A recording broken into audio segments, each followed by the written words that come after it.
Në Baqallek vjen puna për pastrimin e kanalit kryesor Kullues, i cili kishte mbetur i bllokuar prej më shumë se 30 vitesh, duke shkaktuar probleme të përsëritura me përmbytjet sa herë binin rreshje. Ndërhyrja synon të rikthejë funksionalitetin e plotë këtij kanali etik për zonën si pjesë e përpjekjeve për përmirësimin e sistemit të kullimit në territorin e Bashkisë Shkodër.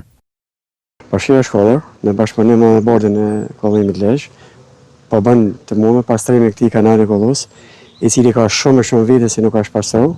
Vetë kryetari i bashkisë u involvu dhe ne morëm një mjet nga bordi rajonal i Lezhës. Ky është një kanal i rëndësishëm sepse merr gjithë zonën e Baqallekut, po merr edhe gjithë zonën e Bërdiçsimit, gjitha kodet e Bërdiçsimit vjen në këtë kanal.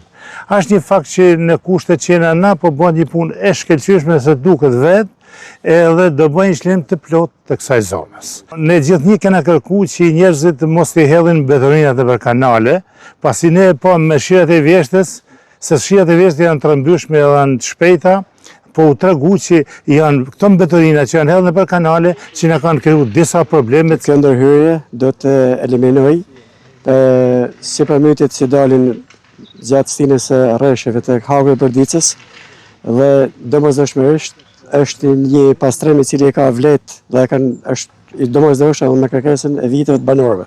Sipas planifikimit brenda pak ditësh pritet të përfundojë pastrimi i plotë të realizohet lidhja me rrjetin e kullimit në zonën e Bërdiçës. Kjo do të mundsojë shkarkimin e ujrave në mënyrë të kontrolluar dhe do jap fund një problematike të mbartur prej dekadash.